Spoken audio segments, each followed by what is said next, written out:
Halimbawa, may nakikita kang mali. Kung magbubulag-bulagan ka ba para sa prinsipyo mo may makuha yung iyong distrito? Hindi. Kahit kailan hindi ko ginawa yan. Pero there are many ways of killing a cat. Kung ang una kong ginagawa, siyempre, diplomasya, mali yan, ito ang gawin natin. At may paraan kung paano gawin yan. Kung minsan, nga sa patuloy kong pagsasalita, pinipigilan ako, pero sabi ko, hanggat nagsasabi ako ng katotohanan, ay hindi ako mapipigilan. Bilang isang senior deputy minority leader, para maintindihan ng mga kababayan natin, ano ba ang tungkulin niyan, Congressman? Check and balance, to provide check and balance. Kaya nga, di ba, may mahalaga sa isang demokrasya na sa private corporation nga, nag-hire pa, babayaran mo, critic. Para lang tingnan kung may pagkakamali yung ginagawa ng isang kumpanya. Sa gobyerno, ganun din. Dapat may check and balance. Kaya nga, I'm in the minority. Kaya, ang trabaho ko, busisiin yung mga panukalang batas, yung mga ginagawa sa Kongreso. Sa tingin kong mali, magsasalita ako. Pero kung di ba, ang magtatanggal lang sa inyo ay yung leader ninyo na minority. Pero ever since, in fairness to this administration, yan yung nangyari na matagal na panahon. Masama kasi super majority. Pag super majority, na gagawa nila ng paraan na makakapili sila kung sino yung minority leader. Yun ang nangyayari. For example, 300 congressmen, boboto yung 200 dun sa piniling speaker, may 100 na matitira. Kami, halimbawa, for example, 20 lang kami, di talo kami. Ayun. So makikisama na lang kami as part of the minority. Makikiusap ka pa para maging senior deputy minority leader ka. Pero kahit na nakiusap ako, hindi ko naman kayang tanggapin yung nakikita kong eleksyon. Pangalawa, yan din yung sama ng mga political dynasties dahil ang nangyayari, ang napapaboran ng mga partido, yung merong established na kaharian sa kanilang mga probinsya. Kaysa pumili sila ng qualified na wala namang makinarya tulad ng mga political dynasties. Kaya ang pinipili, kita mo, papalit-palit lang yan. Ang panahon ni Duterte, yung rara boys ni Duterte, yun din ang rara boys ni Marcos ngayon. Yung mga tumutulig sa, nagper-persecute Pangulong Duterte ngayon, yun yung mga rara boys niya nung panahon niya. Na Lapit lang natin mo. yun yung nangyayari. So, sinasabi mo kung na matatapos lang ito kasi ang pangit eh. Kumbaga pag hindi mo kaalyado, kawawa naman yung distrito. A little bit unfair. So, sinasabi mo na mawawala lang ito pag napalitan ng konstitusyon. Parang ganun. Hindi. Yan yung diferensya sa political system natin. Kasi yan yung advocacy ko eh. Mas mahalaga sa akin yung political reforms. Kaya nga, ano ba yung mga panukalang batas ko? One, anti-political dynasty dapat ipatupad na. Di ba? Pangalawa, yung party and finance reform para sa eleksyon. Pangatlo, anti-turncoatism, yung pagpapalit-palit ng partido. Yan yung mga political reforms na sa tingin ko, ang pinakamalaking problema ng ating bansa politika, hindi yung ekonomiya. Yung ekonomiya... In the meantime, update balita tayo, no? Grabe talaga, kawawa si PRRD. Na-reject yung... Criminal court is now... Na-reject yung appeals dito sa jurisdiction appeals ni PRRD. Pero confirmation of charges sa 28 naman. Sa 28, so a week after, magkakaroon ng... Grabe, no? International, abroad, nakawawa, dinidinig si Duterte.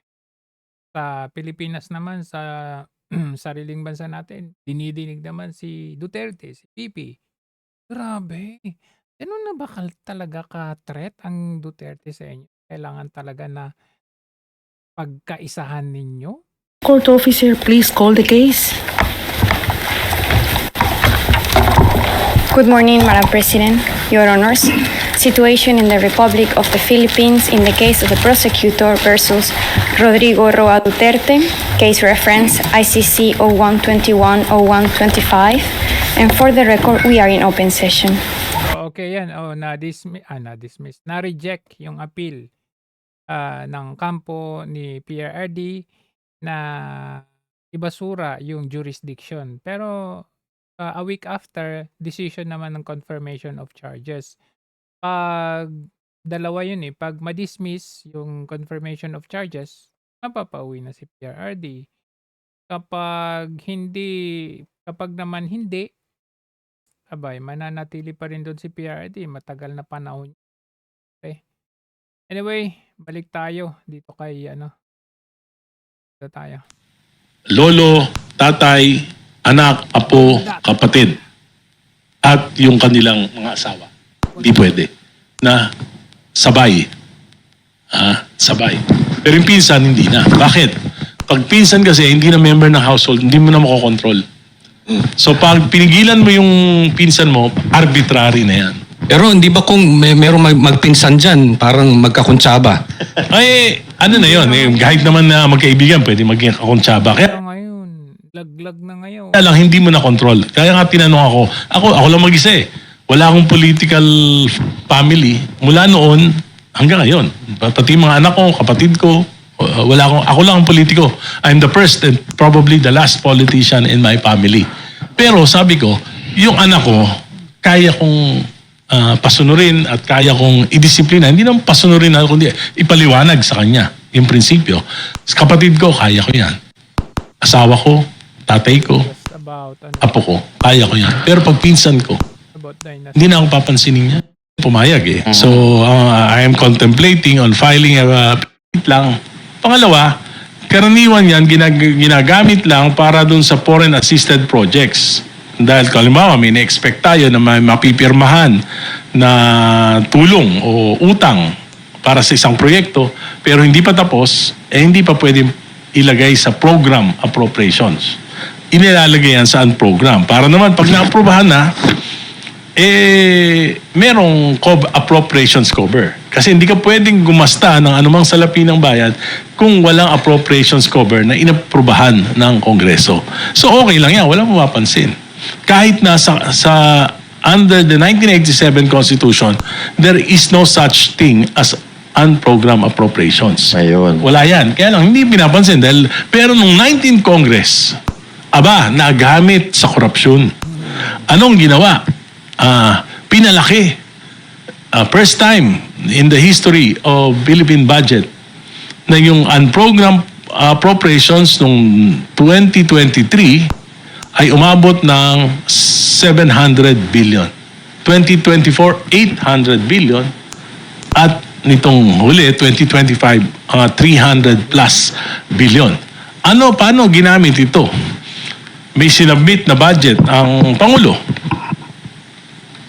Pagkatapos, ginawa ng Kongreso, lalo na sa Bicameral Conference Committee, yung mga program, mga pinag-aralang proyekto, inalis. Inilagay sa unprogram. Ibig sabihin na unprogram, wala pang tiyak na pagkukunan ng pondo. Pinalitan ng mga flood control, mga cat's eye, mga highway rail, yung mga proyekto na malaki ang tongpats, yung mga proyekto na pwedeng ghost projects. So yan, dun inilagay yan. Kaya ano nangyari?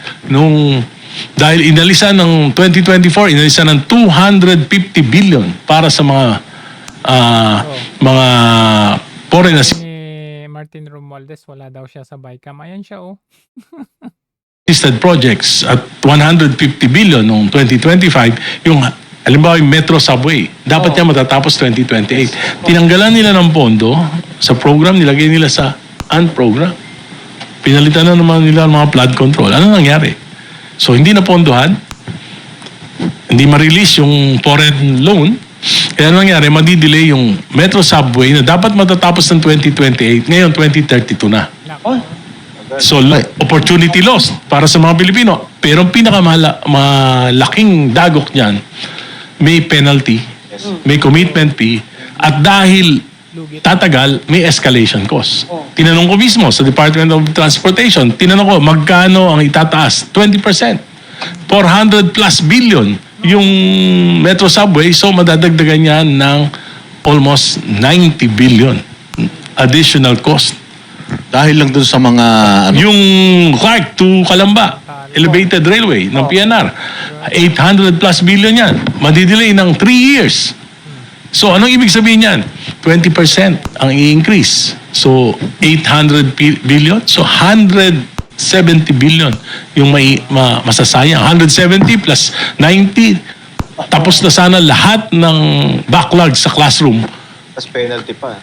So yun, kasama yun. So yan yung nagamit. Kaya sabi ko, panahon na para ito ay questionin sa Supreme Court. At natutuwa naman ako, I'm very confident, sinabi naman ng kahapon sa oral argument, sinabi ng isang maestrado na I hate unprogrammed appropriations. Bakit? Kasi kung ito for emergency, meron namang kung halimbawa may additional na income, pwede naman gumawa ng special appropriations, ipapasa uli ng Kongreso. It will just take 2 months para maipasa yan. Pangalawa, meron namang contingency fund ang gobyerno, at least mga 13 billion a year yan kung may mga emergencies. Kung masasabi ba natin itong unprogrammed bills, ito yung bagong pork barrel? Well, pwedeng gawing pork barrel. At maraming maraming kalokohan na nangyari ng 19th Congress. Noong nakaraan, aaminin ko, nung mga nakaraang hindi naman, walang pumapansin dahil hindi naman, saka hindi kalaki, walang gumagawa ng kalokohan. Kumbaga, walang nakakaalam sa ganyang setup. Kumbaga, ewan ko kung paano nila napag-aralan na pwede nating gawin ito. Kumbaga, kinapitalize nila na gawin natin program appropriations, itong proyekto na ito, tapos ipapasok natin yung flood control, doon natin ilalagay yung budget para hindi masyadong ma-scrutinize. So, basically, meron talagang unprogrammed appropriations in the past, pero hindi talaga nila nagagamit. Ito lang talagang parang yung pagiging ekonomista ng tauhan ni Marcos Jr. dyan, pinag-aralan nila kung paano nila madi-devise itong program appropriation to the fact na pwede nilang ibulsa. Grabe. Hindi na 170 billion. Ano lang yun? Commitment fee lang yun. Plus 70 billion. So, ilan na yun? Sabi nga ni Erice, backlog yun sa classroom. Marami sana tayong classrooms na mapagawa niya. Nagagamit sa mali. Ngayon lang, 19th Congress, 2023, 2024, 2025. Pero, so kung sinasabi ninyo, umakyat ito during the BICAM. Tama po? Merong small committee sa Congress. Oo. Tapos meron pang BICAM. 2 beses. So doon umakyat yung unprogrammed. Tulad nga ng sinasabi ngayon ni former speaker na wala naman daw siyang kinalaman doon sa small committee at sa BICAM dahil ang nandun ay si Senate President Chis Escudero at si Zaldico. Naniniwala po ba kayo na walang kinalaman yung si dating speaker? Hindi pa ako naniniwala na walang kaalaman ang speaker tungkol sa... Ayan ang pinakamahalagang batas na ipinapasa ng Kongreso taon-taon. Kung isang ordinaryong congressman may pakialam, di lalo na yung speaker. So, ibig sabihin yung kanyang Saka siya speech pumili hapon. kay Congressman Zaldico. Although binoto, pero siya mismo ang pumili. Alam na alam yan ng buong Kongreso. Talagang may say ang speaker sa pagpili ng mga major committees sa Kongreso. Kung dahil naman may nangyayaring korupsyon dyan sa sinasabing yung na yan, ano naman po pinakamalaking ambag dyan ni Marcos? Ni President Bongbong Marcos? Hindi, ang tinatanong ko kasi, alam mo, marami namang naging pangulo sa ating bansa. Ngayon lang na nangyari yan. Bakit? Kasi, for example, si GMA, nung tinataas ng Kongreso, yung pondo, umalag siya. Kaya nga, nagkaroon tayo ng re-enacted budget.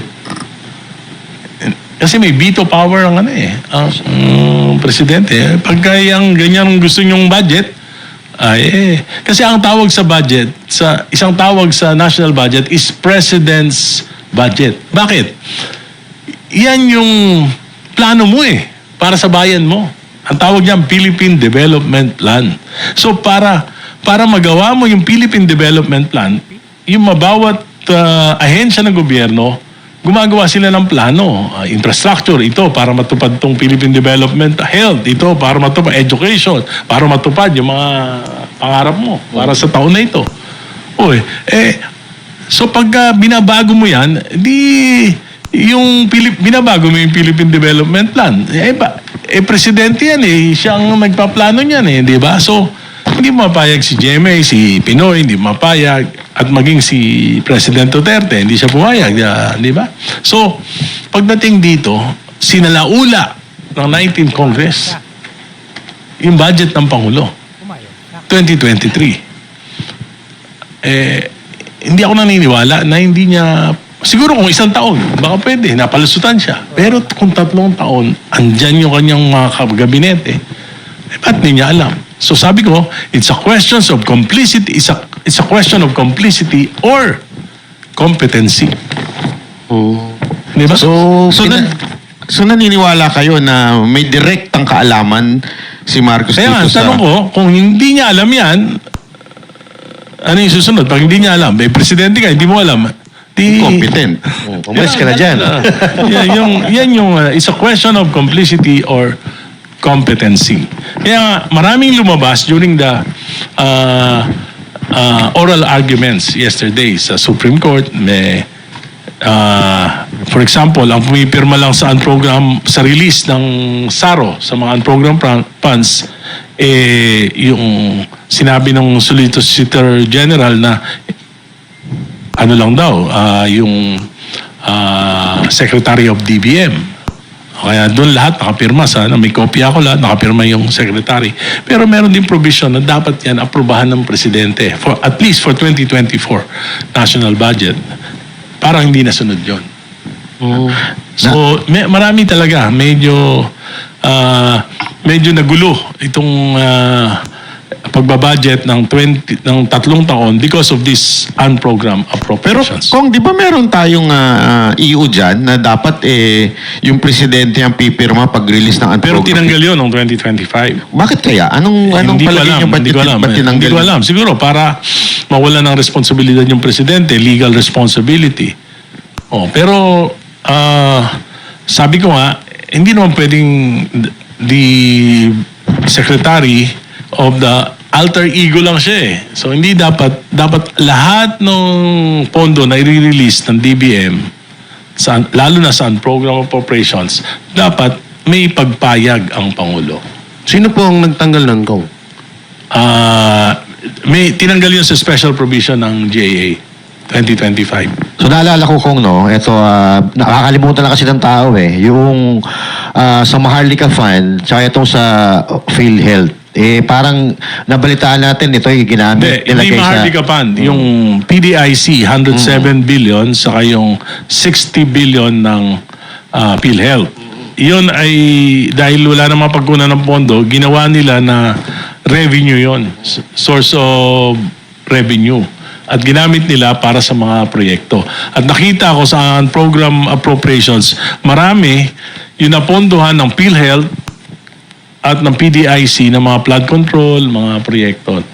Ano pong sinasuggest ninyo doon sa inyong petisyon sa Supreme Court? And I-declare na unconstitutional yung unprogram appropriations dahil meron namang paraan na kung sakasakali may excess na income at may mahigpit na pangangailangan, magpasala lang ng special appropriations o kaya gamitin na lang yung contingency fund. so totally scrap natin yun. Pag na-declare ng Supreme Court, wala na yun. Kaya nga, mahalaga na ma-decisionan to before the 2027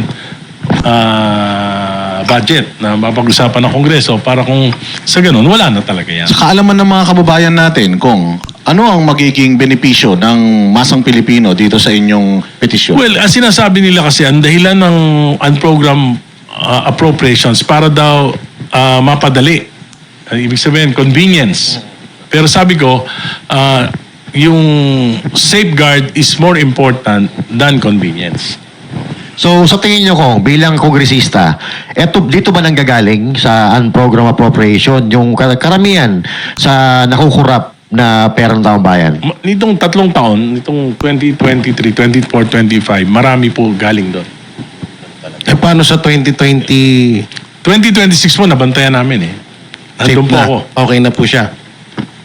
Kung di ba Meron pa rin, pero yun nga, kaya nga kinestyon ko, meron pa rin 150 billion, pero hindi masyadong controversial ngayon. Pero sabi ko nga, kahit hindi controversial ngayon yan, paano sa susunod na taon? Mga susunod na taon, kung tahimik na, walang gano'ng nagbabantay. Kaya mabuti pa, ngayon pa lang, matuldo ka na yan. kung sabi mo sa isang interview mo, mas malaki yung 2024 na nakurakot kaysa sa 2025. Paano Ang sabi po ko, yan nangyari? 2024 is more corrupt than the Yes, 2025 budget. Kasi nga, mas malaki yung unprogrammed appropriations doon. Pero parang ang lumalabas 2025 no? Eh kasi yun doon nabuko eh. Hindi na pag-aralan pa yung 2024, tapos 2023. Nung pinag-aralan ko, nakita ko, ang 2024 ang pinakamalaking dagok sa bansang Pilipinas. Punta tayo kung sa mainit na issue, itong latest na speech ni Speaker Romualdez, dating Speaker Romualdez. Anong inyong reaction nung una nyong napanood itong speech ni Speaker Romualdez? So pumayat siya. Parang bangkay na ako, di ba? Hindi, ang tingin ko, ang sinasabi niya, parang dahil sinabi nga na ni Ombudsman Remulla na kakasuhan nila ng plunder, parang sinasabi niya, hindi ako mastermind. At ayoko na akong gawin yung scapegoat. And I will not go down alone. Sama-sama tayo. So may pag-amin yun, Kong. Ito lang nga ang isipin niya. Dati, sila ang 2 names that cannot be mentioned. Or yung mga pangalan nila, ang hirap banggitin kasi once na binanggit mo, malalagay ka sa alanganin. So, nobody would dare. Kung meron man, nakita nyo naman ang kinalagyan nila, di ba? Like yung mga witness natin, ayan yung mga nagsasalita. Pero ngayon, magtaka ka, ang mismong nagpangalan sa kanya ay mismong ombudsman. Pero itong si Martin Romualdez ay pinsan buo ng presidente. Magtaka ka, ang tapang naman ni Remulla para pangalanan si Romualdez. Therefore, ergo, to conclude that, ibig sabihin, yung pagpangalan ni Remulla kay Martin Romualdez ay isang may kumpas ng Pangulo. Therefore, inilaglag nila si Martin Romualdez. Kasi alam nila napapalapit na ang investigasyon kay Marcos Jr. So, ganun yan. Ilalaglag nila eh. Hindi ko alam. Directly. Kasi may mga nagsasabi kasi na parang drama nila ito or palabas lang nila ito. Ako sa tingin ko hindi ito palabas eh. The mere fact na pinangalanan ni Remulla, hindi niya yung pinsan si Remulla, pinsan niya si Martin Romualdez. The mere fact na pinangalanan, names, 2 names that cannot be mentioned, hirap i-mention kasi may kalalagyan. Pinangalanan ni Remulla. So, there must be something that must be heavy na ang bigat naman para pangalanan mo. Yun, ipinsan ng presidente. Siguro, hayaan na natin sa imagination ng lahat yung kanilang yung ibig sabihin. Pero ibig sabihin, kasi ang problema talaga, maraming pinapangako si presidente na hindi niya natutupad. Di ba? Una, sabi niya, ipa-imbestigahan niya talaga. So, binuo niya yung ICI, Independent Commission for Infrastructure. Magaling si Babe Singson, magaling si Pajardo, nag-resign. Hindi na ponduhan. At ang pinakamahalaga na report dapat tong ICI, hindi lang kung sino yung mga nagkasala eh. Ang pinakamahalaga doon, ano yung proseso na nangyari kung bakit umabot sa ganito yung korupsyon. Kasi kung nakita yung proseso na pag-aralan at magbigay ng recommendations kung paano para hindi na maulit ito, maganda sana. Pero hanggang ngayon, hindi natin alam kung ano naging silbi nung ICI. Pangalawa, sinabi niya, priority legislation niya yung Independent Commission. Isa nga ako sa author ng Independent Commission for Infrastructure. Corruption in Infrastructure. So, binadali yan. Dahil sabi niya, priorities. Binadali namin yan. Nag-overtime kami. Naipasa namin sa committee. Tapos biglang hininto. Maski si Senator Soto, sabi niya, ipapasa ng Senado. Biglang nahinto. Pero kung... Pangatlo, sabi niya, yung political reforms. Ako yung unang-unang nagsalita sa Kongreso na ang pinakamalaking dapat na gawin ng Pangulo para mahinto ito, political reforms. Yung prosecution ng mga offenders, may legal na proseso yan. Matagal na yan. Matagal yang gawin. Due process. Pero, dahil nangyari yan, may utang ang Pangulo sa bayan na magkaroon ng mga reforma. At sinabi ko nga, isa sa mga reforma na isang dahilan ng korupsyon, yung anti-political dynasty. So, prioritize niya rin. Di ba? Sinabi niya, priority. Sabi niya, priority. Priority. Pagkatapos, nag-file yung anak niya ng hoax. Anti-political, hindi naman anti-political yun eh. Ano yun? Pro-political dynasty. Institutionalizing political dynasties. Kaya, sabi ko, marami siyang pangako na hindi niya natutupad. Sabi niya, magpapakulong siya December. Walang nangyari. Ngayon, nagsalita si Ombudsman Remulla, May. Malapit na yung May. Magiging mainit daw. At ngayon, siguro, talagang maliit na yung elbow room ng administration. Pag hindi pa matutupad to, talagang medyo mako-question na talaga yung credibilidad nila na bigyan ng solusyon. Itong pinakamalaking nakawan na nangyari sa national, sabi ko nga, the greatest heist in the history of Philippine budgeting and infrastructure. Nagtutuwa na sila ngayon, no? Kahapon maraming naganap. May nagsalita si... may patunguhan pa yung sasabihin sana ni Erice. Kaya itong si Romualdez, ang scapegoat nila. May Remulla na hindi papayagan si Martin Romualdez. And after that, nagsalita, nagbigay ng speech si Martin Romualdez. Then It's after that... actually a threat na huwag niyo akong gagalawin. Pag ginalaw niyo ako... So tingin niyo kung... It's a threat. Tingin niyo kung takot din sila kay Martin Romualdez. Kasi parang maraming It alam will eh. depend on what will be their actions after I that. don't think so. Hindi sila takot. Talagang ilalaglag nila yan. Kahit na may evidence si Romualdez. Kita nyo naman, oh. Kita nyo naman yung mga evidence na nilabas ni Zaldico, yung mismong si Guteza, yung 18 Marines. Evidence yung mga yan. Kantaran may evidence. Kahit nga yung mismong kapatid niya sinabi siyang adik. Kumbaga, sila mismo makapagpapatunay. Ang gagawin nila yan, kahit may evidence si Martin Romualdez, talagang ilalaglag talaga nila. Hindi yung tipong makikipag-bargain sila kasi pag makipag-bargain sila, alam din nila na masusunog sila pag makipag-bargain. Pwedeng i-expose ni Martin Romualdez na ito, kinakausap ako. So talagang yan, all out na yan sila. Speech of... Pero kung tinutumbok ni Speaker Romualdez doon na sa executive nagsimula. Yes. Hindi. Nag-ending Sinabi ni ang execution, budget execution. Kami gumagawa ng budget pero nag-execute yung executive. Kung merong flood control ghost project, executive yan, hindi yan legislative. Yun ang sinasabi. Hindi nga po niya ito pinangalanan direkta si Bongbong Marcos. Pero sa inyong palagay po, sa Basta tingin niyo po, sinasabi niya executive. Kaya nga sabi ko, it's a threat. Presidente. Ngayon, to whom sila na nagkakaintindihan. pero kayo po, naniniwala po ba kayo kong na si President Marcos ang mastermind ng lahat ng korupsyon na nangyayari ngayon dito? Nako, grabe yan. Well, Trap yan, ha? Nilalagay niyo sa langanin si Erice, pero tingnan natin. Sinabi ko nga, di ba, it's a question of complicity or competence. And both are impeachable offense. Para sa'yo ko, para sa'yo lang. Naniniwala ka ba o... Yeah, sinabi ko, it's a question of Wag kasi ilagay sa pedestal si Erice. Baka mamaya bukas matatanggal na. I don't want to to prejudge. Kasi may dalawang possibility. Kasi kung ako ang tatanungin, sabihin ko, oo talaga.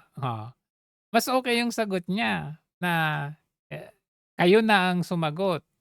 Complicity ba o competence? Kasi yung sasabihin ni Isko na, I think he is doing a good job. Walang makapagpatuturo sa kanya na siya ay corrupt. Ayos. Ang dalawang possibility, competency or complicity. But again, both are impeachable. Yes. So yung magpinsan, Kong Erice, sa tingin ninyo, kasi nababalitaan niyo yan, meron ng lamat yung dalawang magpinsan. Hindi, ayoko makialam doon sa relasyon nila. Ayoko Hindi, I mean, doon sa kasi, political. Alam mo, kaya ang sinasabi ko, May lamat na yan. ayoko na mag-speculate eh.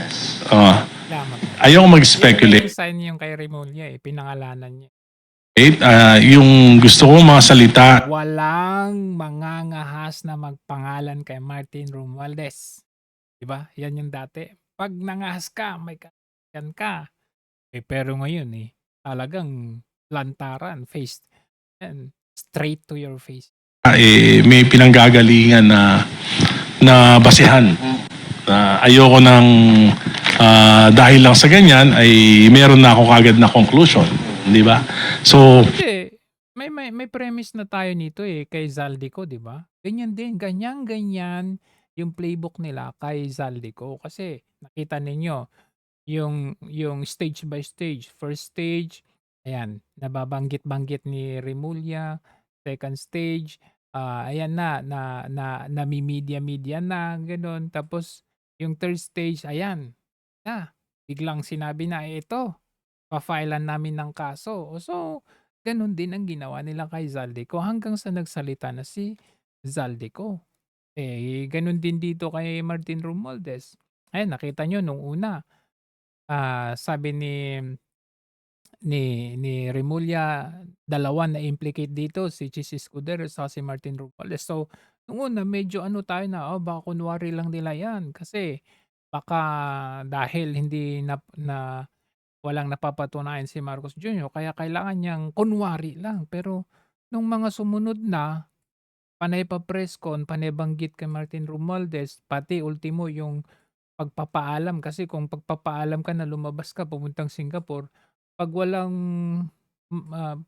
if there's nothing wrong, bakit hindi mo papayagan? Tapos ipapublic mo pa na hindi nyo pinayagan yung tao. So, talagang, to? mas maganda na ika nga maunawaan ito sa perspektibo na fair at hindi dahil sa galit ka sa isang tao lahat ng Naisisisi. hindi lang nagsisisi kundi magiging bias ka na sa mga sa paghuhusga mo Nyo kasi yung pinagkaiba, kahit hindi na masagot si Rize yan ng rekta, si Rize hindi naman tinas ng kamay ni Sara. Yun yung point natin kay Isko na, bakit si Isko pinuna nyo tapos si Rize hindi nyo pinuna? Ganun. Bakit si Toby Chanko hindi nyo pinuna nung ganito ganyan lumilihis? Si Isko pinuna. Yun kasi yung sagot doon. Si Isko nagpataas ng kamay, ginamit ang mga Duterte, nung nanalo, himod-pwet. Yun po yung difference. sa kanya. Kaya para kay Presidente, sinasabi ko, Mr. President, 2023, 24, 25, bakit ka pumayag na sa laulain? Dapat sagutin mo ito sa bayan. At yun ang tinanong ako, kung may Una na sagutin muna ni Marcos Jr. yung inilabas na decision ng Korte Suprema doon sa petition na magpa-medical, physical at mental examination itong si Marcos Jr. Nako po, mental. Kasama yung mental. Physical examination, mental examination, ano pa yun? Hair follicle test. Kasama dyan si Ralph Recto. Hair follicle test, ayun. kailangan niyang gawin yan. Yan yung sagutin niya muna. Oh, it's a question. Tinanong ako, Baka yan yung reason yan yung reason kung bakit nasa laula yung budget natin. Kanda-kanda, leche-leche na ang bansa natin dahil baka pala talaga totoong addict na kung sa tingin ko may kinalaman problema sa utak. ng Pangulo. Sabi ko, it's a question of competence, complicity or competency. Kaya ko natanong yun kasi posible na merong ghost projects, flood control scandal, Hindi posible, talaga meron. posibleng magkasama yung dalawang magpinsan or yun na nga, magkahiwa. Ano na yun eh, yung ano na yun eh, determination of facts na yun eh. So, dapat talaga ang pinakamalaking responsibilidad ng Pangulo, paimbestigahan niya ng fair. Kaya nga dapat may independent commission. Di ba? May independent commission na mag-iimbestiga ng detalye. Kung paano nagastos. Na wala namang nangyari. Dahil sabi ko nga, mas mahalaga. Pa nga yung Independent Commission, siya din ang bumuo. Siya din pumili ng mga tao. So, paano maging independent? Na malaman kung paano ginawa ito kaysa kung sino yung gumawa. Kasi pag hindi natin nalaman kung paano ginagawa ito, maulit at maulit ito. Pero kung sino dapat ang managot? Si former Speaker Martin Romualdez o si Marcos Jr. tungkol sa nakawan na to? Depende nga yan sa magiging resulta ng investigasyon. Ang problema nga, natigil yung investigasyon. So, pero siyempre, ang may pinakamalaking responsibilidad yung Pangulo. Siya yung nagpapatakbo ng bansa eh. Responsibilidad niya na malaman ang katotohanan, responsibilidad niya na panagutin yung mga dapat managot, responsibilidad niya Nung una, sinisave niya si Martin Romualdez. na hindi na maulit. Wala. Kumbaga, ang tinuturo ng flood control issue na to, Martin Romualdez at Marcos Jr. So, tinanong si Martin Romualdez, sabi niya, hindi siya kasama. Pero ngayon, kasama na siya. Ito. Yeah. At mangyayari lang yan kung mauunawaan natin yung katotohanan sa nangyari dito sa pinakamalaking nakawan na ito na hanggang ngayon na sa halip na malaman ang katotohanan ay nililito ang sambayanan. So dapat Kung yung timing nung pagsasalita ni former speaker, una dahil doon sa napapabalitang ibabalik na si Zaldico dito. Pangalawa ay dahil doon sa demanda sa kanya. Hindi ako naniniwala na dahil dun sa pagbabalik ni Zaldico. Naniniwala ako dahil dun sa pronouncement ni Ombudsman Remulla na sasampahan sila ng kaso So, ng plunder. Anong ibig sabihin? Pag plunder ang conspiracy to commit plunder it's a non-bailable offense. So kung mari yun ang timing, sa tingin niyo po ba ito'y isang paglaglag ng administrasyon kay Romualdez at yung pagsalita ni Romualdez ay isa naman ding paglaglag sa administrasyon? Alam mo, ano to parang yung mga tao, yung mamamayang Pilipino, talaga naghahanap ng katarungan dito sa nangyaring pinakamalaking nakawan na ito na talaga naman nagpahirap sa bayan, nagpabagsak ng ating ekonomiya. So hanggat hindi nakakakita ng malaking isda ang mga mamayan ay hindi aangat ang tiwala ng mamamayan sa ating Pangulo. Kaya mahalaga para sa Pangulo na may makita ang mamamayan na malaking isda. Pero sa tingin ko, yan yung direksyon ni Ombudsman Remulla, yung malaking isda. Pero ang reaksyon ni Speaker Romualdez, hindi ako ang mastermind. Pero kung parang nawawala yung accountability eh. Sinasabi ni Congressman Martin Romualdez na meron siyang alam, bakit hindi niya sabihin? Parang nagbablackmailan sila eh. Ganon nga, siguro ganon. Pero kay Sasabihin si Chis Escudero at saka si Zaldico, nasan ka nun?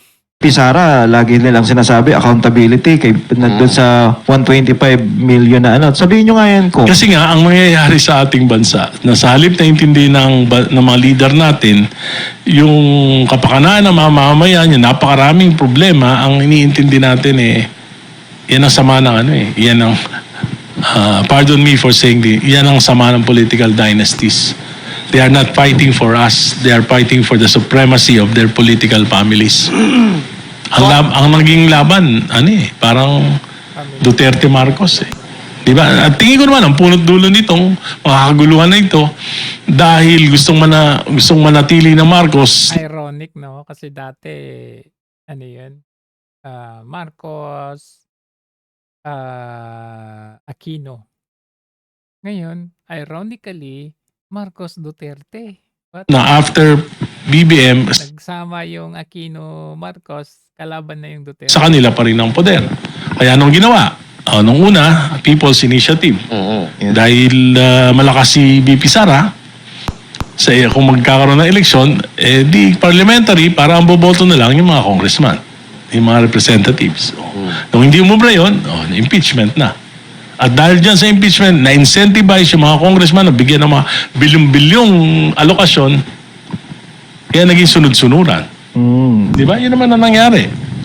Hindi ko hinusgahan kung may kasalanan o wala. Si BP Sara, depende yan sa ebidensya. Pero kung tutugis tayo ng pagkakamali, hindi yung parang ginawa natin parang ginawa nila, the end justify the means. Kahit na mali yung paraan, basta mapabagsak si BP Sara. Di ba? Yun yung ginawa nila. Kaya ano nangyari? Yung sinasabi nilang pagkakamali, pagkukulang, kasalanan ni BP Sara, lumalabas yung ginawa nila mas malaki pa. Di ba? Ganun ang nangyari. Yung SALN issue nila ngayon dyan sa hearing ngayon, no? Like, yung mga nagtatanong-tanong na about sa SALN ni Sara. Like for example, si JJ Suarez, nagtanong ng tanong sa SALN. Magkano yung SALN niya? 2 billion something yun. 2.6 billion, 2.3 billion, 2 billion mahigit. Tapos si VP Sara, 88 million. Si Rimulya, 1,000% ang itinaas. Naging 400 million ang kanyang SALN. Si Marcos Jr., 1.2 billion, 1.3 billion. Ayon doon sa independent na nag-alam sa kanyang SALN. Kasi ang dineclare niya, 383 million lang. It's talagang labanan ng yan ang pinakamahirap kung nangyayari sa ating bansa for so long. Pero kung kanino ka mas naniniwala? Ano? Kanino ka mas naniniwala? Kay Marcos o kay Sara? Kanino ka mas naniniwala? Hindi, alam mo, yan ang yan yung, pagka sinabi mong, kanino ka naniniwala, parang, personality. It's a question of personality. Para sa akin, ang pinakamahalaga, kaya umuulad yung mga bansa, policy. Polisiya. Halimbawa, kung may policy ang isang kandidato, merong policy siya na naniniwala ako, merong policy rin siya na hindi ako naniniwala. Kaya nga ako ang minority, para pag naniniwala ako, okay, sama ako dyan. Pero kung hindi ako naniniwala, laban ako dyan. Di ba? Parang yun. Bakit natin uusga na? Kanino ka naniniwala? Depende yun sa ginagawa. Ano lang kasi yan kaya ganito yan Kumbaga, sa policy, sabi nga sa policy, kung laban ng policy, sige, doon tayo sa policy. Kaya parang mas gusto mo yung si Sara Duterte or mga Duterte kasi mas marami silang palisiya na mas nagugustuhan mo or nag-agree ka. Whereas in contrast, yung policy ni Marcos, panay corruption, panay panggigipit sa justice, mga ganun. So, parang lumalabas, parang DDS ka parang ililabel ka nila, oy, DDS to kasi nagustuhan mo yung ginagawa ng isang tao or pulisya ng tao. Kaya nga, marami din naman dyan na pumapabor kay VP Sara pero hindi naman sila DDS.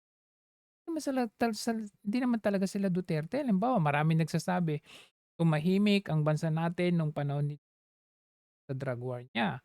Walang mga tambay sa kanto, walang mga adik sa kanto, nagsipagtago, nagbago na sila, yung mga ganun. But not necessary na DDS sila or Duterte supporters. Ginagawa sa particular na ginagawa ng isang tao. Tama naman, may point dito si Erice.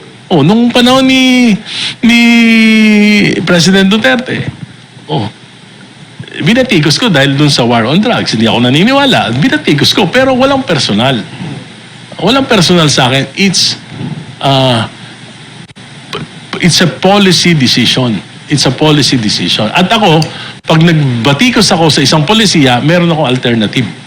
Gaya nung nakaraan, nung pinatikos ko si Presidente Duterte sa war on drugs, sabi ko, bakit wala pang nangyaring matagumpay na war on drugs na gumamit ng violence sa buong mundo? Anong ang ginawa nila? Dun sa, for example, sa Portugal, napakaraming doon, addict. Anong ginawa nila? Inopen nila. Yung mga kumpanya, pagka tatanggap ka ng nagre-rehabilitate na addict, kalahati ng sweldo, sagot ng gobyerno. So, nabawasan ng malaki yung, after ilang years, nabawasan ng malaki yung drug addict population sa Portugal. So, meron akong alternatibo na ipinapahayag. Hindi ko kini-criticize na masama kang tao. Sinasabi ko, tingin ko, mali yung polisiya mo. Ito yung, tingin ko yung tama. Di ba?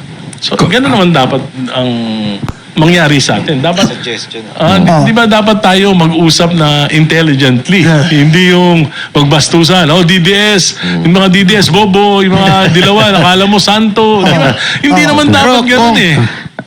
Kasi ito, alam naman ng lahat at kahit po ordinaryong Pilipino, ramdam ito. Kasi sinabi nyo na yun tungkol sa war on drugs. Alam natin na nung nakaraang administrasyon, mas naging ligtas ang bawat Pilipino. Yan ay fact. Hindi po yan pwedeng pagkaila dahil Pilipino magsasabi sa ating lahat na noong time na yun, maaari ka makalabas ng ligtas. Tama. So, hindi po ba ibig sabihin nun, effective ang ginawa ni Pangulong Duterte? Hindi. Debate na yan. Ang sinasabi ko, effective yon pero meron ding collateral damage, di ba? At hindi mo naman sabihin, effective yan, di bali nang may mamatay na yung inosente. Di ba? So, ngayon, bakit mas effective yung kay Pangulong Duterte kaysa ngayon? Ngayon wala namang policy. Ano bang ginagawa tungkol sa so wala naman eh. Pinuli na hubad. Di ba? Vloggers. Kaya nga, ibig sabihin, paano mo ikukumpara yung War on hubad. wala sa meron? Dati merong policy. Sa tingin ko, mali yun dahil may mga tinatamaan na inosente.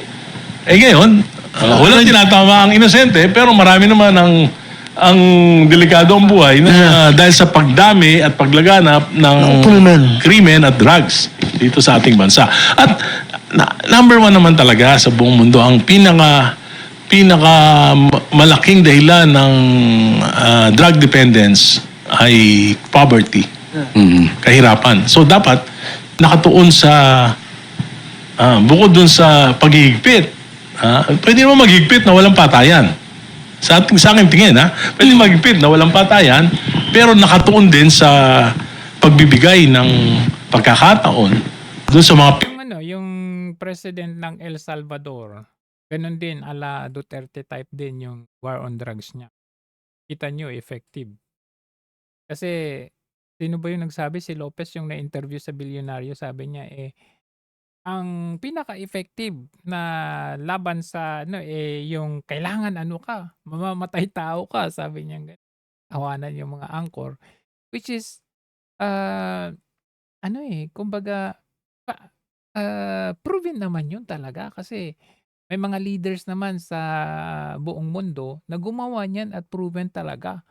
Kita nyo nga kaysa naman na papatay ka lang na walang silbi or walang mapupuntahan. At least ito, ang pinoprotektahan mo dito, yung human rights ng mga nabibiktima ng mga addict.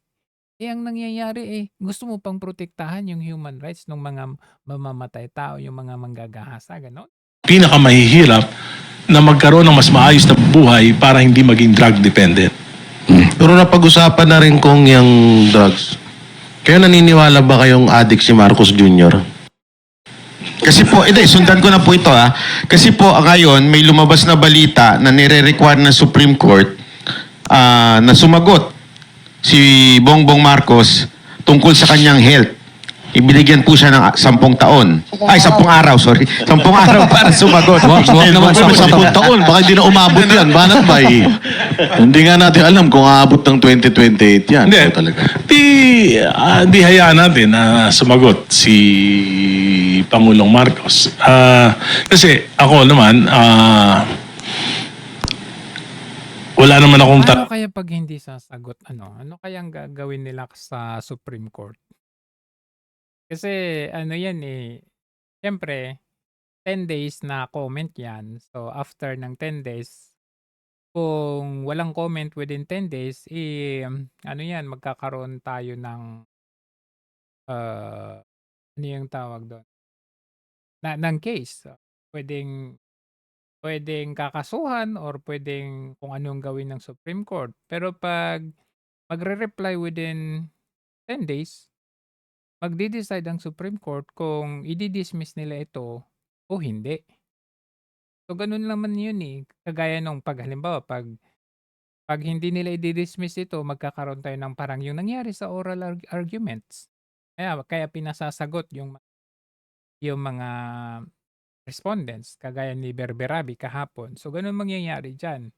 Hanggang sa gawin ni Marcos Jr. yung pag-hair follicle test, pag-physical at mental examination, gano'n 'yun. So, obliged talaga na sumagot.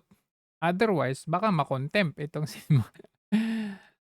I mean, presidente na yung involved dito but, I'm just glad 'no, kasi binigyang pansin ng Korte Suprema yung petition na final laban dito sa, hair follicle test at physical at mental examination na ito. Talagang direct knowledge kung ano yung kalagayan ng kanyang kalusugan. Wala akong direct knowledge kung maraming chismis, pero mahalaga talaga na di-disclose ng presidente yung state of health niya dahil nakasalalay sa pamumuno niya, maayos na pamumuno niya. Kung meron Baka hindi lang pala diverticulitis 'yan. siyang maayos na kalusugan at kaisipan. Pero ayoko mag-conclude. Kung ito mabalikan natin, yung sinabi nyo na pamumulitika na itong mga patungkol kay BP Sara sa impeachment, no? Anong masasabi nyo dun sa mga congressman or mga partido or yung mga followers na kulay na maingay pagdating doon sa confidential funds ni BP Sara samantalang tahimik doon sa mga confidential funds ni Bongbong Marcos na napakalaki ng mga sekretary, etc. etc. Well, iya nga, ang nangyayari talaga, kampihan. Kampihan talaga. At alam naman natin na incentivize sila nung 19th Congress, bilyon-bilyon yung mga alokasyon. At siguro ang katwiran nila, kung marami ako madala sa aking distrito, mananalo pa rin ako. And it's to the best interest of myself and my district na dito ako dahil madami akong madadalang biyaya. Hindi ko katulad na wala akong madadalang biyaya. Pero papaliwanag ko naman sa mga kababayan ko na kailangan ko ipaglaban to dahil nakataya dito, hindi yung pang isang araw, 2 araw, pang isang linggo, o pang isang buwan yung biyaya. Nakataya dito yung kinabukasan ninyo, kinabukasan ng mga anak nyo, kinabukasan ng bayan natin. O tama Pero yung confidential funds ni Marcos, kayo, Kong, kasi sasabihin, ang nangyayari po kasi, kung susundan ko yung linya ng sinasabi ninyo, parang magbulag-bulagan na lang ako doon sa mali, sumuporta ako sa mali, Isko ba yan? Parang si Isko yung pinaparinggan mo. basta yung distrito ko, yung syudad ko, Syudad. maiuwian ko ng proyekto. Para sa akin, ang mahalaga sa akin, tama yung ginagawa ko. At kung kapalit nito, yung posisyon ko, okay lang. Basta tama yung ginawa ko. 65 na ako. Hindi naman siguro ako abot ng 100 years old. pero Kong, balikan natin yung kasi related din sa sinabi ni Coach Oli, yung kay Romualdez. Ang basa nung iba, para bang ayaw niyang sabihin lahat o i-tell all lahat, parang ang dating, iniligtas lang niya yung sarili niya for parang... Hindi, it's a threat. Don't touch me.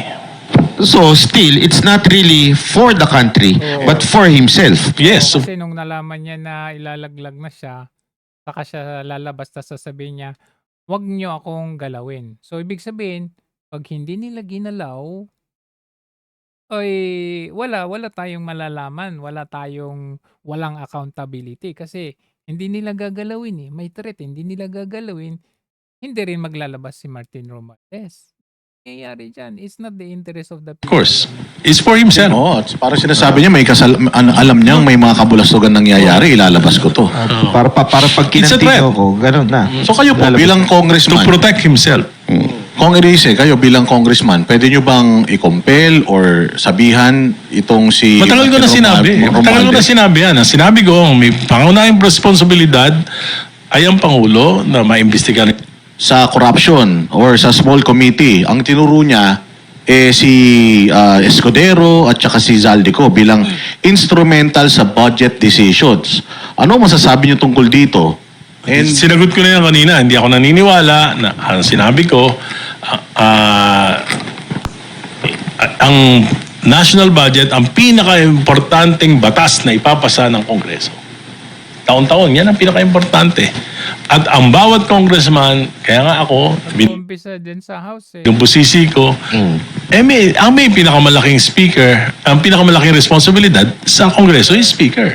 He's the leader of the House of Representatives. So dapat alam niya. Mahirap ipaliwanag na hindi niya alam.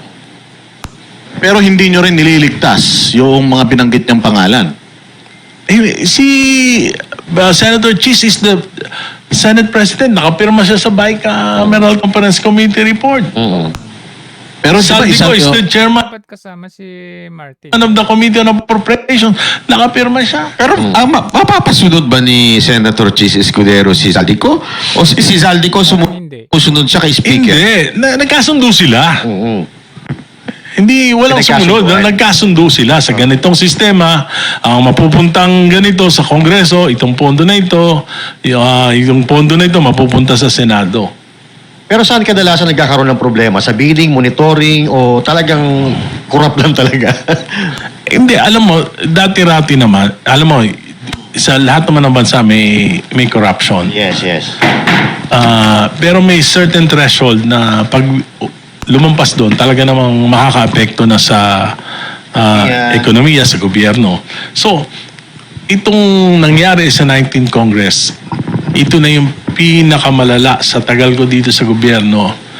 Hindi ko ma-imagine kung paano nagawa ito. Pero kung kayo, di ba, dapat So yung tatay, yung record ng tatay nasa Guinness. Ito naman, may record naman na the most hindi mo maipalawanag na corruption sa Philippine history. Pag-ama talaga to, mana-mana din. nagsusulong na accountability. Kasi kayo tinatawag na representative of the people. So kayong mga matitino, yung mga matitino na mga kongresista, wala bang po pwedeng gawin para ipakulong, yung dapat ipakulong or itigil ang korupsyon? Parang ganun. Hindi naman namin responsibilidad yung magpakulong, di ba? Sabihin, mag-initiate. Hindi, yung ginagawa namin, ito na yun eh. Yes. Yung ginagawa namin, we are exposing it, di ba? So, kaya lang, siyempre, ang may kapangyarihan para dyan, yung judiciary, yung Department of Justice, yung Ombudsman, kaya nga, yan sila may kapangyarihan. Kami, to a certain level, to a certain extent, we can expose. Pero after that, ano pa magagawa namin? Nabanggit nyo kanina kung yung tungkol sa impeachment ni Marcos. Kayo ay pabor doon. Yes, bumoto ako doon. Doon sa impeachment Yes. ni Marcos. Ano naman ang masasabi ninyong dito sa prosesong nangyayari sa impeachment ni VP Sara Duterte sa Committee of on Justice? Kaya nga dati nagpa-participate ako pero ang problema, natanggal ako sa Senior Deputy Minority Leader. Hindi na ako participate. Hindi na ako pwedeng magtanong. Pwede lang ako mag-manifest. So anong gagawin ko? Mukha akong tanga doon. So hindi na lang akong dumadating. Ngayon, anyway, they will submit a report. Diba? Yung committee report, whatever will be their findings, whatever will be their conclusions, isasubmit niya, bibigyan kami ng kopya. At may pagkakataon na akong posisiin yon sa plenary debates. Diba? So ayoko naman na mag-conclude ngayon, kundi parang biased kagad ako, di ba? So, ngayon, may mga napapansin ako na mga, for example, yung Madriaga, I don't think that it's credible. So, pero yung iba, siyempre kailangan pag-aralan ko mabuti yung mga figures, yung mga batas na nakapaloob doon na sa ating bansa tungkol dito sa, for example, sa confidential funds, for example, sa AMLA. So, pag-aaralan ko yun. And I will be fair. Pero doon sa Madriaga, hindi ako naniniwala doon. Nakita ko yung niya eh. Napanood ko yung kanyang Umiyak ko testimony. Sa tingin ko, Umiyak eh. machination. Ang tawag doon, machination. So, pwede nga demanda ni VP Sara, incriminatory machination. Paliwanag niyo po yun sa lingwaheng naintindihan ng ating mga kababayan. Well, for example, nag-establish siya pa. Korte po ang nagbibigay nun, hindi ombudsman. Yes, ang alam ko. Pero Sa meron right po to travel ano yun, basic human right yun. May balita kanina, may post yung GMA 7 if I'm not mistaken, na kausap ni Remulla yung Bureau of Immigration na huwag papayagan dahil baka hindi daw Kasi bumalik. kailangan may kaso, hindi ba? Para ikaw ay... Pwede ba yun? Well, yeah, I think siguro may kay Speaker Romualdez na yan para protektahan yung kanyang karapatan. Well, another bed dalo na naman to, Kong. hayaan na lang. Ano na lang Tingnan natin. natin, no? Tingnan na lang. Ibahin natin yung tanong. Ano pa bang mga hindi pwede ang pwede sa kanila? Kasi lahat na hindi pwede ginawa na nila eh. Kasi hindi rin alam ni Kong kung ano yung sasagot eh. Kung are you Dito sa laughing? dito sa impeachment kay VP Sara, do you think kailangan na ba nilang iakyat na ito sa plenaryo para maidala na to sa Senado? Kung mapagpobotohan. Tingin ko dapat talaga mabilis na na-determine yung probability tapos naiakyat na agad. Pero yun ang decision ng committee. Hindi naman tayo pwedeng maging mas makapangyarihan pa sa kanila. So, kung may nakita tayong injustice, talagang, alam mo, lalabas din naman yung katotohanan. Alam niyo kung maraming ngayon nagre-react ng mga Pilipino na sa kalagitnaan ng krisis natin, bakit yan ang pinag-aaksayan ng panahon itong impeachment ni VP Sara Duterte? Halimbawa na lang, meron kayong bill na Lagyan ng ceiling. nagyan ng ceiling o cap yung presyo ng oil. Bakit hindi doon ang focus at ang focus yan dito sa impeachment? Ano po ba yung inyong Kaya nga hindi ako dumadalo sa... Dati yung pinagbibisihan ng Congress lower at higher house talagang alam mo yun, dinidinig yung batas na batas nila, ipapasa nila. Ngayon hindi impeachment, quadcom at kung ano. Diesel, sa petroleum, ang inflation rate nila is 1.5%. Ngayon, 2.1%. Tayo, 4.1% ang inflation rate natin. Hindi makakayanan yan. At dahil sa pagbagal na ekonomiya, yung GDP natin, yung growth ng bansa natin, noong 2025, 4.4%, pinakamababa.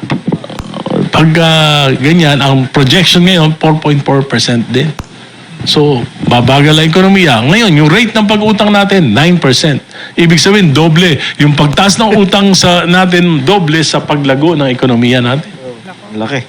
So dapat Dapat dito tayo nakakonsentrate. Yes. Pero of course, kung dyan sa Congress, pero kayong mga pending bills, di ba? Yes. So ito po ba yung naasikaso, gumagalaw po ba ito? Na-file ko na, pero kasamaang palad, naka-break ang Kongreso. ano po ba yung bill niyo? Anong laman po? Sa bill, naka-break. Pero sa impeachment, walang break. Nagmamadali na sila. Ang tingin ko, marirealize nila yan, sana wag huli na, kung hindi magkaroon ng magandang resolution yung problema sa Middle East, yung geopolitical tension sa Middle East, tataas yan. At pagtaas ng taas yan, yung inflation rate natin tataas, yung GDP natin bababa, hindi makakayanan ng bayan. Mas maganda, ngayon pa lang, meron na tayong mechanism para magtuloy-tuloy ang ekonomiya. Kailangan maintindihan ng mga kababayan natin kasi baka sabihin nila, hindi naman kami nagpapadiesel, wala naman kami sasakyan, wala kaming Hindi, benepisyo pero dyan. siyempre, yung presyo ng bilihin, yun ang problema. Damay lang. Tapos yung industriya, babagal. Maganda rin, no? Maganda yung panukala ninyo kung... Oh, sana ganun yung mga panukala mo. Kanina nagpapanukala ka eh. Hindi maganda Action yung... mo, ganyan din dapat. Actually, naisip ko na yun eh. Naunahan na. Kasi wala akong congressman siya. Sana gumawa. Okay lang ako. Okay, okay. Kaya nga dapat to no? Dapat itong sinasabi ni Congressman Martin Romualdez na nalalaman niya, dapat sabihin na niya para Biglang ganun. Normal. Yun ang aking prinsipyo. Pero ang tanong ko po dito, bakit sa tingin nyo kahit napakaganda ng mga ganyan suggestion, walang nangyayari sa Kamara? Hindi nga yan ang focus. Yan ang it's a question of leadership siya, of course. Walang kita kasi kung kaya ano. So, sa Hindi, leadership, basta ako, hindi pa ako nawawalan ng pag-asa na basta ang importante sa akin, meron akong suggestion, pag-aralan ng Kongreso. Kaya ko, tingin ko naman kaya kong i-depensa sa kanila. May misinterpret na namumulitika ako Pero in your personal capacity, Kong, sa tingin nyo itong Hindi, corruption... I can't, meron akong responsibilidad dahil kinatawan ako ng Kongreso eh. So, dapat, siguro yan yung, we should always know our place eh. Di ba? Kung ordinaryong mamamayan, pwedeng magpahayag na magpahayag eh. Pero, ibig sabihin, may mga constituents ako eh, may mga naniniwala sa akin. Kaya kailangan maging maingat ako. Especially dito sa mga bagay na sa tingin ko salita ng ganyan sa ngayon. Well, it's about leadership. Do you think etong leadership na to may pag-asa pa o do we have to change that leadership? well, wala kasing ibang proseso. Walang ibang proseso kundi impeachment. Tapos na eh. So may 1-year bar. So hindi pwede. Di ba? Hindi naman ayong lumabas sa provision ng konstitusyon. So anything that nalabas dito extra constitutional, mahirap eh. Magiging banana republic lang tayo eh. Di ba? So unless mag-resign. Yun. Pero hindi naman bawal na humiling ng resignation. Pero ako, minabuti ko na magpanukala ng mga panukalang batas na sa tingin ko makakatulong. Ang mahalaga kasi mas mahalaga sa akin ngayon, ngayong crisis, pag-usapan ito. Pero do you wish for the president to resign? Well, Malalagay kasi sa alanganin na naman yun. Alam mo yun, talagang kumbaga, ito yung mga bagay na iwasan mong sagutin. Kita nyo, sinabi lang ni Baste na ulo lang naman ni Marcos ang gusto natin. Iimbestigahan na raw. I mean, wala bang karapatan na magsalita ng kahit ganun lang? Kumbaga, just mere kaya ganyan din siya. Medyo iwas din eh. well, mahirap magsalita, mahirap magsalita ng ganyan sa ngayon. Ang masasabi ko lang na we have elected a president for 6 years. Bilang hindi niya kapartido, parang out of delicadeza, ayoko naman na magsalita ngayon. I would rather discuss issues, policies rather than Ako naiintindihan ko si Erice sa part na ito na hindi siya makasagot ng rekta. Kumbaga, nasa kasi siya nasa alam niya kung saan, kahit sabihin natin na ito ay vox populi o alam niya na itong kung nasa community siya ngayon, alam niya kung magsasalita kasi siya ng yung gusto nating sagot niya, maraming mga consequence yan na mangyayari. Una, sasabihin na nila, oy, DDS na siya. Pangalawa, makakakasuhan siya o ano yung gawin ng administrasyon sa kanya. So, nag-iingat siya kasi nasa ibang ano siya nasa isang community siya na alam naman niya na ito, identified na ito na mga DDS community. Pangalawa, naisip ko dito, nagsasalita naman siya talaga na against sa government, against sa administration. Pero on a policy matter, talagang nagsasalita siya. Like for example, nung sigaw siya nung una, sumigaw siya doon kay Adyong. Ito, pinakabundak na. Tapos sinabihan ni Adyong, ba't kailangan mong sumigaw? Alam niya na may repercussion kasi yon.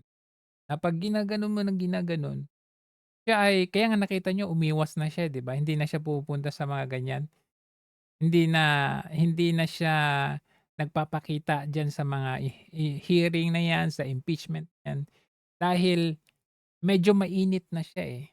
Ayan, dyan sila Congressman Marcoleta, ganun. Pero later on, pag-iinitan din yan sila Marcoleta. Yan. But anyhow, nakita natin na pinatunayan din naman ng mga to na meron silang prinsipyo at yung kanilang pananalita ay hindi siya personality based eh. Sabi niya nga, policy based siya. So pag may mali, even Duterte man yan, pupunahin niya. Pero pag maganda, pupurihin niya.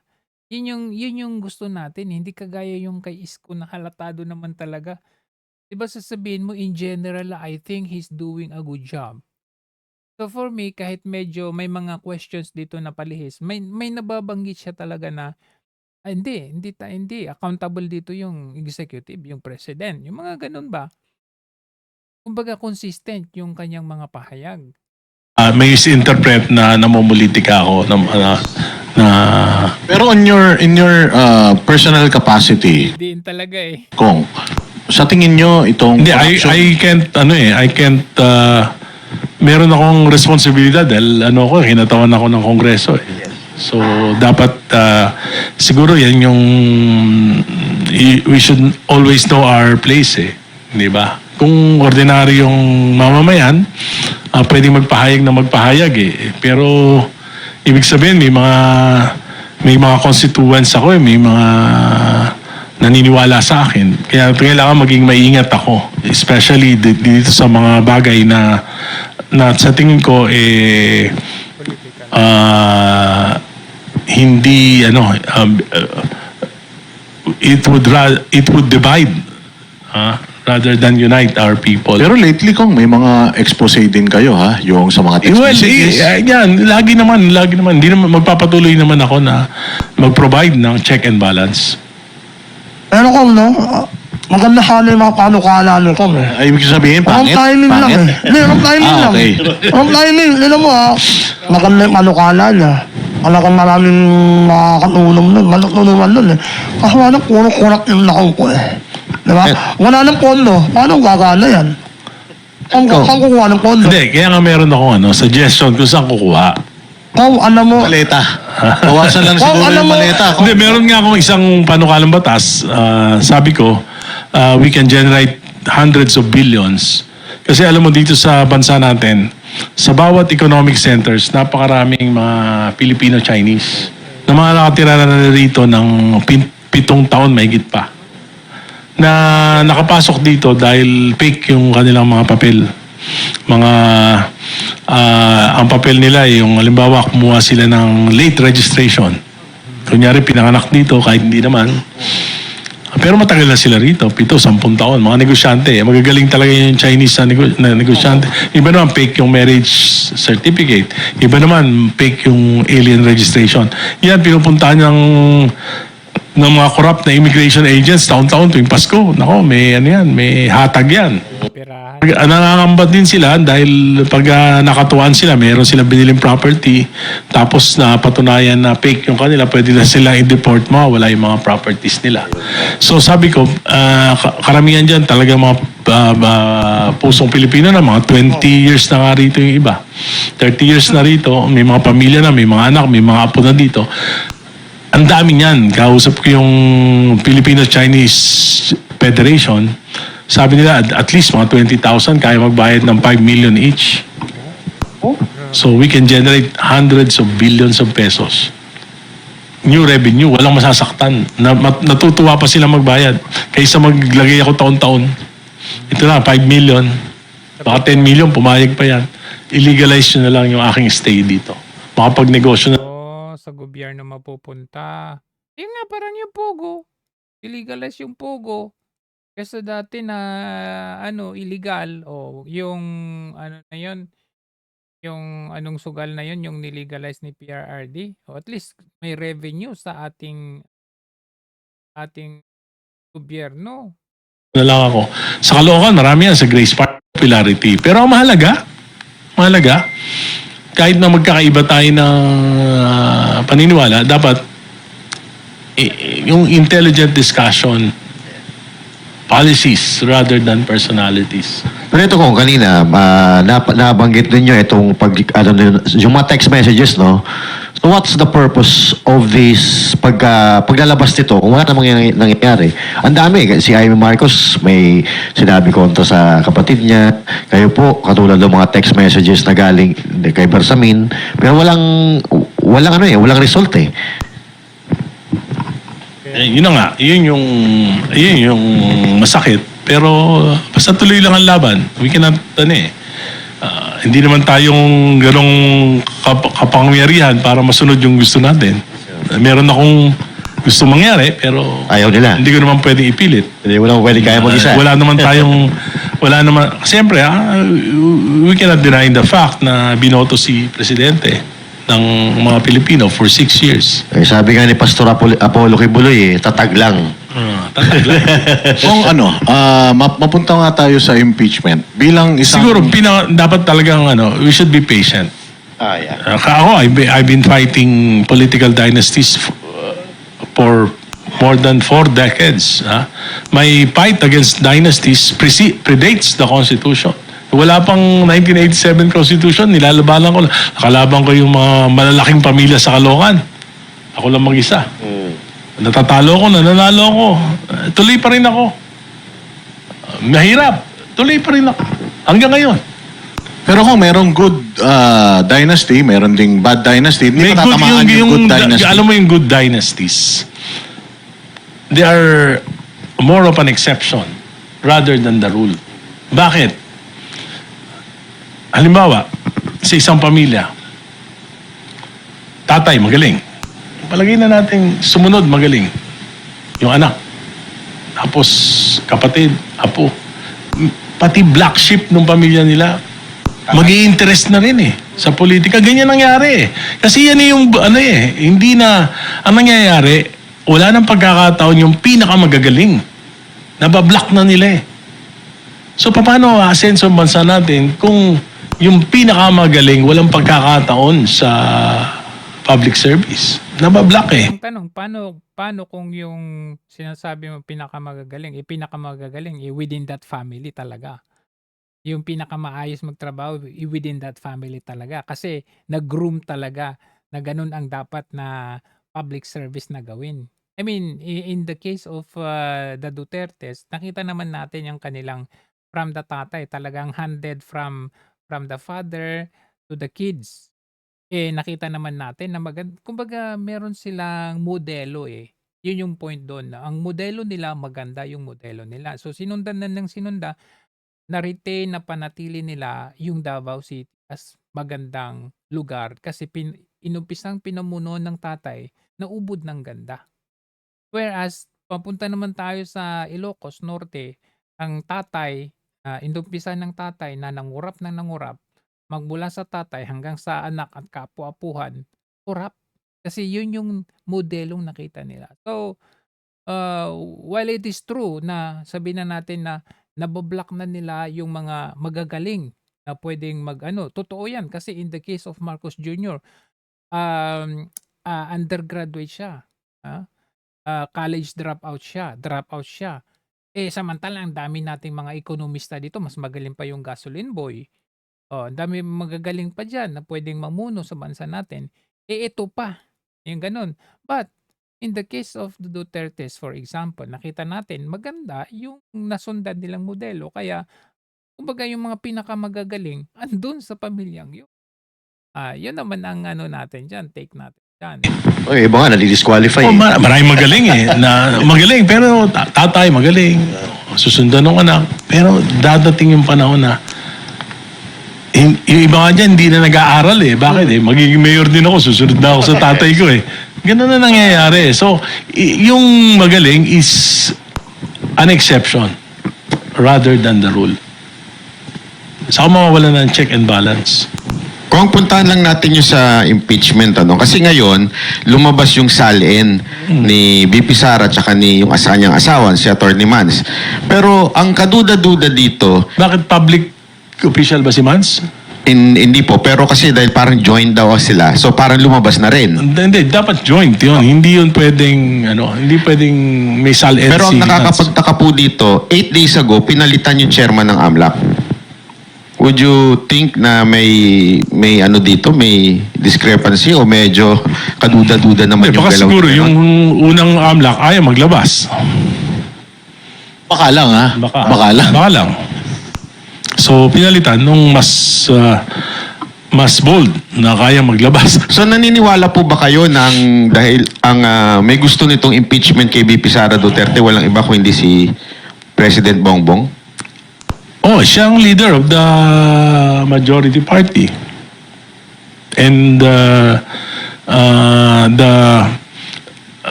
majority party is leading the impeachment. So, alokohan naman hindi gusto yan ni Presidente. May mga may mga kumakalat din sa social media ngayon na parang Naniniwala ba kayo na hindi alam ni Presidente? Kami naniniwala na siya ang pinakasalot dito sa lahat ng to. Very elementary naman yung yung Ang tanong nga dito, ang tanong nga dito kung sinasabi, katulad sinasabi ni Martin na executive, sino kaya yung pinatutungkulan niya sa executive? Kung yung asawa ba o yung presidente? Kasi marami na ding rumors na parang asawa na yata tanong na lang nagmamando. natin. Tanong na lang ng media kay Martin. Huwag na tayo mag-speculate. Ayun lang, kung sasagot, ko. Yun lang, umiiwas Pero naman speaking ako. of speaking of yung salin, sabi nila, korte lang daw ang pwedeng humingi ng salin. At ito, nilalabas na ito inilalabas ng... Hindi ako lawyer. Hindi ako lawyer. I don't want to comment on something na limitado yung aking kaalaman. Ang alam ko, yung bank secrecy law, bank accounts, hindi ko alam yung SALN. Hindi ko alam yung SALN. So yung bank. Pero ako, naglabas ako ng SALN ko. Nilabas ko yung aking SALN. Yung SALN, publicly available siya, Tama ba? Hindi, Pag hindi. request mo, pwede kang Hindi makakuha. basta-basta. Okay. Pero ako nilabas ko. Nung sinabi nila naglabas ako ng SALN. Pero yung yung mismong yung nilalaman ng mga bangko, deposito, yung ganun Nilabas ko yun lahat. So dito sa nangyayari ngayon sa Congress na pag-expose nila noong movement ng pera ni VP Sara, Magulo yung legal kaya? movement Magulo yung movement. Halimbawa, may negosyo ka. Halimbawa, nagbenta ka. Halimbawa, ito na lang. Kasi nga si Erisen, nilabas yung salin yung si JJ Suarez. Yung mga ibang nagtatanong dyan. Contractor ka ng Sino pa ba? Yung barbers. bahay. Ang contract ko 20 million. Di ba? So, binayaran kang 20 million. Pero ang kita mo talaga doon, yung pera mo lang, check-in na pumasok sa account mo, 20 million. Pero ang kita mo lang doon, halimbawa, kumita ka lang ng 10%, dito 2 million lang ang pera mo doon. Yung 18 million, binayad mo yun. Gagastos Sa mga supplier, di ba, binayad mo yun. Pero, lumabas at pumasok sa sa account mo. So ibig sabihin, yung 20 million na binayad sa'yo, nilabas mo yung 18 million, 38 million na yun. Yes. Pero ang pera mo lang talaga doon, 2 million. Yun lang yung kinita mo di ba? So, kaya hindi mahirap, mahirap. Parang ganyan din yata yung nangyari kay Chief Justice. Mahirap talagang maging basis ng wealth, yung movement lang ng Malinaw yan Mahirap na maging basis yun yung movement. Ano yung sinasabi nila ngayon? Yan. 6.7 yung movement daw nung sa bangko ni VP Sara. Huh? Mahirap na batayan 'yan kasi kailangan niyong patunayan ano ba yung mga in outs or inflow at outflow ng pera diyan sa bangko ni VP Sara. Oh, nakita naman natin ang nangyari dito kay Corona. Tingnan natin yung nangyari kay Corona.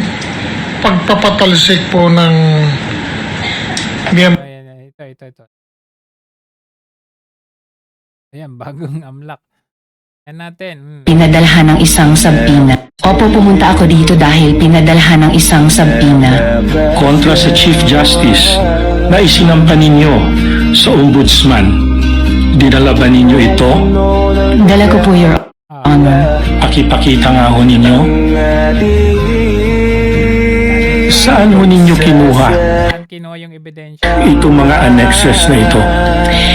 Dinownload po namin mula sa iba't ibang mga websites. Dinownload sa iba't ibang websites. Tapos ngayon, yung ebidensya kay VP Sara galing sa isang kidnapper. Kung saan po in-upload ang mga dokumentong ito pagkatapos ihahin dito sa Senate Impeachment Court, Your Honor. So, Documents attached to your complaint, sons of CJ Corona, TCTs, condominium certificates of title, deeds of absolute sale, certificates authorizing registration, bank records with amounts of deposits. Where did you get these documents? Answer me as briefly as possible, please, because I'm under a time limit. The group of Risa Ontiveros downloaded it po. But you're one of the signatories of the complaint. I looked. Grabe yan, kawawa. Mag-file ka ngayon ng complaint on the basis of an anonymous complaint? Gusto mo kaya gagawin sa iyo yon? Do you want that to be done to you under the golden rule? Do unto others as you would have others do unto you? And you want us to take you seriously? You have these documents attached to your complaint, sons of CJ Corona, TCTs, condominium certificates of title, deeds of absolute sale, certificates authorizing registration, bank records with amounts of deposits. Where did you get these documents? Answer me as briefly as possible, please, because I'm under a time limit. The group of Risa Ontiveros downloaded it po. But you're one of the signatories of the complaint. I looked at it as soon as it was downloaded from the internet, Your Honor. Oh, ngayon, kinuha mo lang sa internet. What date was it downloaded from the internet? I am not sure, Your Honor.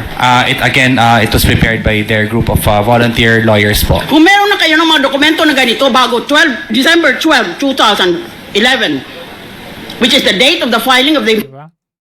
Tapos tignan ninyo. Sandigan Bayan Junks 134M for feature case versus ex-justice Chief Justice Corona. Junk. Lack of evidence. Diba? Grabe yan. The anti-graft court dismisses the government's petition to forfeit the properties of the late former Supreme Court Chief Justice Renato Corona and his wife Cristina. The Office of the Ombudsman filed a 130.59 million peso forfeiture case against Corona and his wife in 2014. The petition was based on Republic Act 1379, or the law declaring forfeiture of any property found to have been unlawfully acquired by any public officer or employee.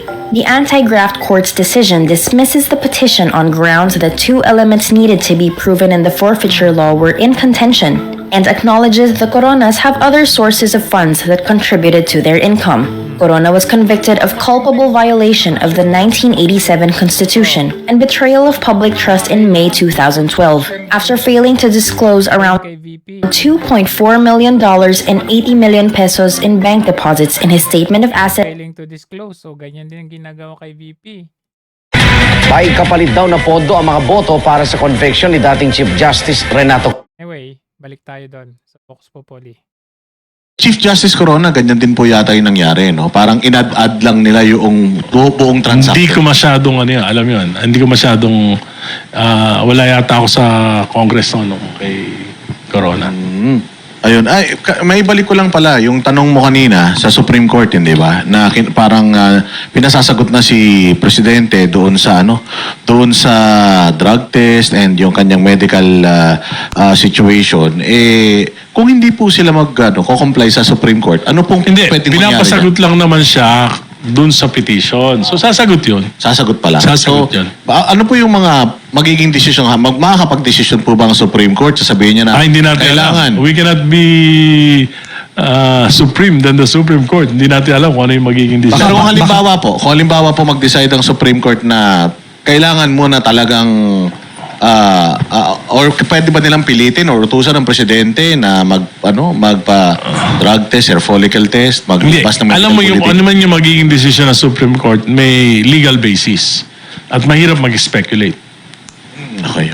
Ako hindi na ako magugulat. Baka mapalitan yung Supreme Court. Baka yung Chief Justice. Ayan, hindi pwede yun. Hindi pwede yun. Hindi pwede. Hindi, may posibilidad nga na i-dismiss ng Supreme Court.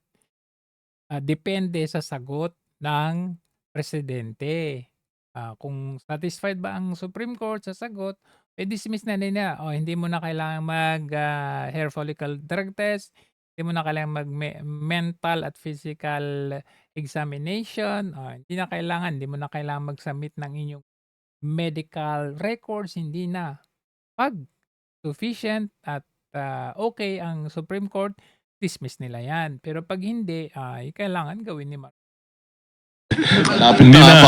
Yung Chief Justice, mapapalitan na po yata yung Pero ito Justice. matindi. Maraming kinakaharap na issue ngayon si Leonel. Di ba? Si Justice Leonel. So, ganun sila Leonel, no? Oo, Kasi ganun talaga sila Alam din natin yung mga magic na ganyan kasi may nakaraan, ganyan din eh. Nahuli yung anak na nagpadala ng droga, yung PDEA chief, nasipa, di ba? Napalitan Ang din. bilis eh. Pero yung pong, di ba kahapon po may oral argument. Sa tingin po ninyo, doon sa palitan ng sagutan, nakalamang po ba kayo? Confident ako. Ayoko naman pangunahan yung Korte Suprema, pero confident ako na tama yung pinaglalaban ko. Satisfied naman kayo? Satisfied naman ako. Maganda siguro, bago tayo magtapos, hingan natin ng huling statement si Kong tungkol sa mga nangyayari sa ating bayan at baka may gusto siyang ibigay na mensahe sa ating mga kababayan. Salamat tayo kay Kong Erice dahil tulad nga ng sinasabi natin, hindi porket magkakaparehas ng... Anyway, ako, ang judgment ko dito, kahit na yung mga ibang katanungan ay umiiwas si Kong Erice na sumagot, ako ay naiintindihan ko yun on his part. But but most of his stand or statements, alam naman natin na talaga ang pinaglalaban niya dito ay karapatan or para sa taong bayan. So, mas naiintindihan ko yung pag-iwas niya ng sagot dito kasi stated, kita naman natin siya is more on policy, hindi doon sa personality or sa personal. Kasi like halimbawa natin si Isko, personal yun. Kitang-kita mo na may mali, kitang-kita mo na hindi naman tama yung ginawa niya, sasabihin niya, I think the president is so for me, yung pagpapadala kay PRRD sa daig, hindi po yun good job kasi kasi sabi niya dati, we have a functioning judicial system, sabi niya. Hindi po pwede yun. Tapos biglang pumayag siya. So, para sa'yo, doing a good job yun? Diba? I mean, hindi yun tama. Yung policy niya, like for example, yung pag-ano sa China, pag kalaban mo sa China, na baka kailangan maging magalit sa China, ano nangyari sa atin ngayon?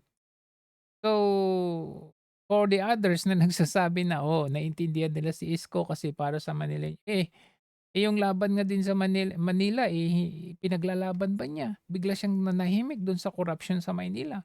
So, he's not, I don't think that Yorme deserves to understood in a way that I am understanding Erice na kahit siya ay umiiwas sa ibang mga katanungan kasi he is for the people, umiiwas siya not for him but for the people.